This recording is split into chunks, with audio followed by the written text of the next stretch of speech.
We'll move on now from comics to television. And what a wonderful television sort of Super Friends, we've got Brave and the Bold, we've got Batman animated series, but we'll start, Steve, with the 60s show. Yeah, classic Adam West, Burt Ward. Yes. It was just a fun, campy show, really, wasn't it? And to be honest, it was kind of a reflection of what the comics were like at the time. Mm-hmm. Really, with this sort of really over the top. I mean, things like the Riddler and Frank Gorshin was so good, man. Wasn't he? That was nuts. Can you giggle like that? Have you ever giggled like that in your life? I think I'd probably sort of your head he looks like his head's going to explode at a very important definitely see some veins throbbing. Wonderful performance, man. There. Take 25. I need to go for a lay down. That's it. And obviously the movie itself, that was just gloriously over the top. I mean, I think that's still out on Netflix at the moment, so I keep on finding myself watching that if I have a spare moment or something. The cool thing was, sort of the 60s Batman, you could only get the movie. That was the only thing you could buy for a long time. And recently, 20th Century Fox, or who I think they had the rights, bizarrely, sort of the sort of TV selling rights, sort of cut a deal, Warner Bros, and now it's out there. It's in the ether, and you can get the big sort of Blu-ray case. Like, it's got a little I've got it, guys. So I'm just, so we've actually done a little checkout on it. So capeandcowl.co.uk, you can just type in Batman 66. I'm sure it'll come up as like an unboxing and everything, so you can see the ins and outs of it. If you're a fan, you've probably already got it. But if you're thinking about like picking this series up just to check it out, it's a bit of an investment. But I'm sure it's cheaper now. But yeah, definitely, dude, it's amazing. I think you can actually get the series on Amazon Prime as well if you don't want all the sort of things, the added aspects like that. But where was your first experience of watching the 60s show? Well, just sitting at home watching it with my dad. Really, it's just something that came on. So that, and also sort of Star Trek Next Generation. It's just sort of all those sort of afternoon TV shows that you would watch, just after dinner or something like that. Yeah. And that was one of them, and I always looked forward to it every week. It was still on weekly at that point, obviously reruns and stuff, but I'm not that old. What about you? Was it? Well, do you know what, mate? Everything to do with experiencing Batman for the first time was because of you. That's what I remember. I think there was something to do with this. It's all your fault. Yeah, sorry. I think it was just them climbing on the side of a building, and I think Grandad was laughing. Yeah. I'm pretty sure Grandad was there and he was laughing at it. And even I was like maybe like 4 or 5, and even I was just like... No, you weren't. You were loving it. You were like, whoa, they're climbing up the side of a building. I did. There was a part of me that did think, I was just like, this isn't the Batman Alex showed me. I'm pretty sure I remember sort of my dad laughing at some certain bits. I'm thinking, Dad, this is serious. They're in peril here. So I was like taking this seriously. I was only like 4 or 5 at the time. How ridiculous it is, though. It shows how much love there is for that show because of the new cartoon movie they're bringing out. Like it ridiculous as it was so good. Yeah, it was just like the bit with a bomb. It's just in the film. Yeah. So good. Some days you just can't get rid of a bomb. We've actually got a tweet from @I'veSaw number 3, Lily Russell. Thanks for getting in touch with us again, dude. Hope I'm not too late. Growing up in the 70s, watching the reruns of the TV series meant a lot to me. To know that Batman was just a man who wanted to protect his city and country was so inspirational. Awesome. Schuster says the Batman series was groundbreaking for persons of colour. That's cool, man. Evident in Catwoman, Eartha Kitt, wonderful performance. So that's really nice, man. That's going back a while as well. This is long appeal, man. I'm telling you. And that TV show's still on. What channel is it on over here? Gold? Is that still, or is it on Dave? Sort of first thing in the morning. I don't know, but yeah, it's still around, guys, and it's still making granddads laugh and little kids sort of scratch their heads. But yeah, who doesn't love it when he pulls the bat shield out from behind his cape and it's been there the whole time and it fits back in the back of his utility belt? Remember the whole sort of the dancing sequence where they're sort of hypnotised under Joker's spell and sort who doesn't love it? Sort of removing. I think that's one point where they're frantically like removing stuffing from a Joker's sort of armour or something like that. And the Batmobile. That Batmobile. Oh, it's one of the best Batmobiles ever. So awesome, man. It's so good. We have ridden in that bad boy. Well, yeah, we've ridden in it. Yeah, I think it's a repo. My dad, he actually did a surprise for my 18th, and I was like, he runs a bus company, so I was like, oh man, it's a bus, because everyone was outside, and we used to run a bus company. He's finished now. He sold it. More details, sorry. Yeah, so basically I'm thinking, oh man, it's dark, there's lights coming down the road, and I'm like, it's a bus, we're all going to go for a drink on a bus, nice, whatever, because he'd done it before, but it's the Batmobile, it's the 60s Batmobile, and blew my mind, and... Tell me what you did. Yeah, I put my Batman suit on. Completely forgot me. The best part about it was we drove into... You forgot you were 18. We drove into town, and Alex was stood by the Batmobile, because obviously other strangers were coming and taking pictures, and Alex was just stood by it, posing Batman. And a guy came up to you and was just like, bloody hell, mate, I bet you're getting paid a lot for this. And Alex was like, yeah, man, a gig's a gig.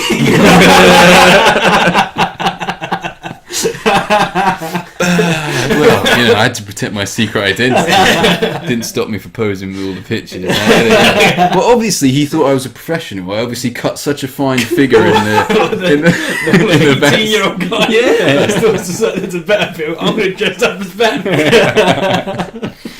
I loved it. So good. It was quite funny because the security guy was trying to give us a ticket, wasn't it? But Luke, his dad was a policeman at the time, so he was just like, "It's fine, it's fine." It was quite nice. It was like police corruption, at its lowest level. Batman and his James Gordon. There you go, man. I've got it in. This guy's with me. Very cool. So the 60s Batman, love that. Also, there is the return of the Caped Crusaders. That's the name of the new animated movie, which we're very excited about. Dudes, check out our trailer reactions and previous episodes. All the details. The only way Adam West can continue as Batman. You leave Adam West alone. We met him as well. We met Adam West, yeah. Gosh, great moment, man. Our dad, he did a lot for us, man. Yeah. Good old dad. But yeah, Adam West, man, meeting him. How old? I was about 13. Yeah, I couldn't have been that old. Yeah. I must have been like 9 or 8. Yeah, signed our Blu-rays. Really nice guy, smiling. Yeah, no pictures though, unfortunately, because he didn't like the Flash, did he? Signed our what? Blu-ray, sorry, the DVD sleeve, 60s movies. We didn't have anything else, but yeah, very cool, man. Nice to meet your heroes and all that jazz. And also, if anything, he looks like he's gotten younger now. He looked quite old in person. I remember it quite visually. We've met Frank Miller as well. Okay, we're not going to do like everyone we've met and everything, but that is a good story. Yeah, nice guy, man. I remember the queue going. I swear we've told this story before on the podcast. There was a queue going around Midtown Comics in New York, and they just brought out The Dark Knight Strikes Back. I'm pretty sure we've already told this story. Yeah. Anyway, but he's a really nice guy. Let's move on to more TV shows. Batman the Animated Series. Say no more. Isn't it? Yeah. Say no more. That is the high point of the franchise. For everything, for you, just Batman in general. Do you know what it is?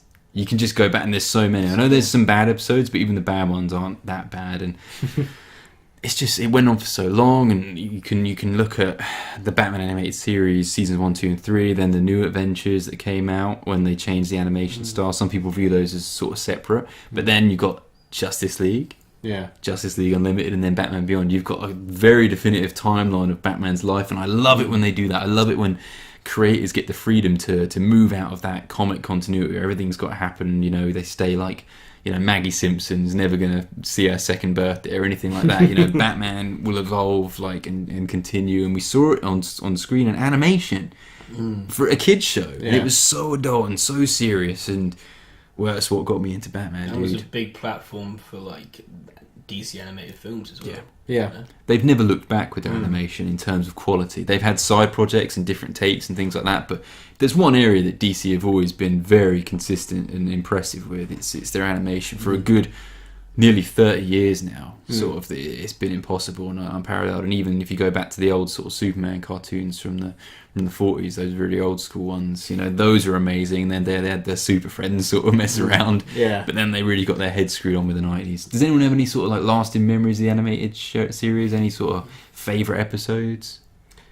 It's been so long since I've actually sort of sat down and seen them, to be honest. It's the same with X-Men and stuff like that. You just remember vague memories, vague flashes and stuff. Dude, like that. I'm pretty sure I watched the couple of episodes last week, just before I went to work. Right. Sorry, well, it's one of those things. I don't get to do that. But I think, actually, having said that, I think they're on iTunes now. You can get the whole collection. I don't know what the price point. I think it's quite cheap, actually. So there you go, Stephen. I like to buy things through iTunes. You got a favourite episode, Sam? The one I can only pluck out that I know quite well, because I think it's one of the ones I've watched quite a lot, the Clockmaster one, Clock King. Yeah, I really like that episode because it's they're in a clock tower, aren't they? And he's going and Batman's going up against Yeah. The guy with the cane. I just remember that one, like, every time I think of the animated series. Just the one you come back to. Yeah. Dude, I cannot even sort of pick. Like, I remember the first one I saw was On Leather Wings, which was the first episode, and that just astounded me. It's the same way you with the blood thing in Death in the Family. Like, I think that was the only animated series episodes before it had the rebrand that had Batman with a cut lip. And that just excites me. Like, beyond sort of, if I see Batman taking a lick, just like with a little bit of blood coming down the line, it's like, whoa. Holy shit, man. So yeah, I really rated that one. And of course, the animation in the opening episode is unbelievable. Like, whatever, like, it's so much crammed into a tiny little 22-minute show. There's this epic shot where Man-Bat's flying through Gotham. Batman's got his grapple on his legs, and he's just dragging this dude, like, smashing him into buildings and stuff, and they go up because they've got blimps in Gotham, because it's... The whole Gotham is like deco and noir, and of course blimps are still around, you know. And he just flies him over the top of it, and it's this epic sweeping shot, and the cape's going up. Just there's so many moments like that in the animated series, and the voice cast: Mark Hamill, Kevin Conroy. The theme taking its influence from the 80s, 89 movie. Shirley Walker doing a brilliant job on that one. Just so much, guys. That's worthy of a podcast on its own. As are a lot of these, to be honest. You could talk about until you blew in the face. But god damn it, that is awesome. And Batman Beyond, so freaking good. Yeah, Batman Beyond's incredible. Batman Beyond is amazing, man. What did you think of Batman Beyond? Like, was it... I saw a couple of episodes. I don't think I saw enough of it to sort of get into it, to be honest. I just remember not quite liking the Cowl. Really? Stuff like, it's it's just the full with his face, teeth, and obviously I'm just thinking how would that work, sort of thing. But, it's a cartoon, Steve. I know. That was just one of the things that bothered me for some reason. Well, you see it now when they do the old Batman Beyond skin in Arkham. Yeah. They're like, there's no way you can just put the cowl around his lips and just have his teeth hanging out. Although that'd be pretty creepy and amazing if they did. What about you, dude? How would you rate that show? Oh, I just love the Batmobile in that show, and just like he's just a different kind of Batman, you know. Like he's just this smaller frame. Like, dude, I think it's a bit like what the Blue Power Ranger was supposed to be in Turbo. Like how listen to the point beforehand. How like every kid can be Batman. That's what I'm trying to say. Is that all right? Yeah, it did turn out in the end though that this was actually Bruce Wayne's biological. Yeah, we didn't know that for a long time. I know. It was great to see the Batman Beyond show get its resolution in Justice League Unlimited as well, because it was 3 seasons of just pure fun creatively. They did some crazy stuff in that show, man. Shout outs to Blight, to Shriek, to Ink. She was do you remember the episode where she's like suffocating him by going inside his mouth, like, and it's just the most uncomfortable thing. I just loved it because they went to dark places in Batman Beyond. It was so good. What are they called? Were they called the Royal Family or like Royal Flush Gang? Did that. With the flying cards, very cool, man. He had that love affair with Ten, didn't he? Yeah, very cool. Batman cheated. He cheated on his girlfriend. Dana. Naughty, Terry. Dana. Will Friedle, great job as Batman. Still working in the DC animation area as well. So awesome. Brave and the Bold. There's so many awesome projects. We've got that Justice League action coming up. Beware the Batman. You know, we've just been spoiled, man. And it just proves the point again. There's Batman cartoons for everyone. It's just it's unreal.